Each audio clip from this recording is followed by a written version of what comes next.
17 वर्षाची मुलगी आहे ती.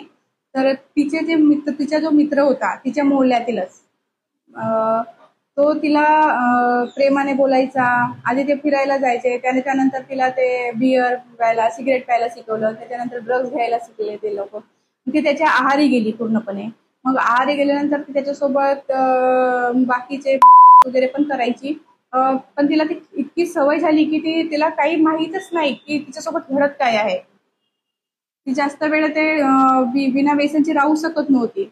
मग तिला जेव्हा तिच्या आईने माझ्याकडे आणलं, तर मी तेव्हा तिच्यासोबत बोलत होती. तेव्हा ती खूप नॉर्मली चांगली बोलली, ठीक आहे मॅडम, मग ऐसा नाही करूंगी. 5-6 दिवस घरी गेली, चांगली राहिली.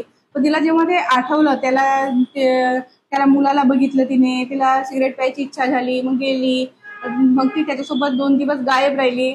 त्याच्यानंतर तिची आई माझ्याकडे आली. मग मी 363 गुन्हा दाखल केला. दाखल केल्यानंतर तिने मला काहीच सांगितलं नाही. मैं अकेली गई थी, मेरे मौसी के घर गई थी, मैंने कुछ नहीं किया, असं तसं जेव्हा सांगितलं तेव्हा मी तो गुन्हा CWC समोर नेलं. तिच्या 164 प्रमाणे माननीय न्यायालयात बयान नोंद केलं. पण तिने काहीच सांगितलं नसल्यामुळे मला तो फायनल करावा लागला. पण मग माझ्या मनात कुठेतरी होतं एक पोलीस दिली म्हणून किंवा पोलीस म्हणून की मी जरी जो पुन्हा फायनल केला तरी काहीतरी ती लपवतीये, ती काहीतरी सांगत नाहीये मला. मग मी तिला वारंवार पोलीस स्टेशनला बोलवायची, तिच्यासोबत बोलायची. तिच्या आईला पण सांगितलं की तुम्ही हा मोहला चेंज करा ऍटलीस्ट, कारण तो तिला दिसतोय, तो तिचा भाऊ म्हणतीये त्याला, तो तिला दिसतोय, तो भाऊ तिच्या, तोच तिला सिगरेट दारू देतोय. मग तुम्ही त्या मोहल्यात राहू नका. मग त्यामुळे ती थोडी, त्याच्या आईने जेव्हा ते चेंज केलं, मोहला चेंज केला, त्यामुळे माझ्याकडे येऊ शकत नव्हती. थोडं ते माझ्याकडून पण मग ते निग्लेक्ट झालं की आता ते माझ्याकडे येत नव्हती, तर तो विषय माझ्याजवळ नव्हता. पण काही दिवसानंतर तिच्या आईचा फोन आला की मॅडम तिच्या मुलीचं नाव घेतलं आणि तो अभी प्रेग्नेंट है. मतलब फिर वो जहाँ पे है, कहाँ पे है, मतलब वो तो है भी नहीं और घर में मुझे पता चला कि वो प्रेग्नेंट है और वो मेरे पास है भी नाही. तर म्हटलं अरे तुम पोलीस स्टेशन में जाओ, पहिले गुन्हा दाखल करो. मग त्या पोलीस स्टेशनला गेला, त्यांनी गुन्हा दाखल नोंद केलं.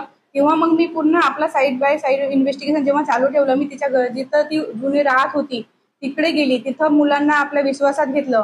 त्यांना माझे जो गुप्त बातमीदार आहेत त्यांना विश्वासात घेऊन मी त्यांना पूर्ण विचारपूस केलं. तेव्हा त्यांनी सांगितलं की मॅडम वो उसको ड्रग्स देता था, ड्रग्स में वो खुद तो करता था, दूसरे को भी करवाता था और उनसे पैसे लेता था और उसी पैसे से ये दोनों अपना ड्रग्स वगैरे जो भी है वेतन पूरा करते थे, असं माहीत झालं. तेव्हा मी तिच्या आईला विश्वासात घेऊन तिला पूर्ण हकीकत सांगितली. आता तिच्या आईने तिला पुन्हा माझ्याकडे समुपदेशनाकरिता आणलं. मी तिला CWCच्या समोर न्यायला सांगितलं, तिथं नेलं, आम्ही सदर केलं होतं तिथं. आणि आता ती पूर्णपणे नाही पण खूप प्रमाणात तिच्यात बदल झाले आहे. ती स्वतः पोलीस स्टेशनला येऊन सांगतेय की मॅडम मुझे मैंने तो पढ़ाई छोड़ दी थी 10th से, अब लेकिन मुझे आगे पढ़ना है, अब मैं कैसे करूँ, असं वगैरे. आणि आता तिने ब्युटी पार्लरचा कोर्स सुद्धा स्टार्ट केलेला आहे.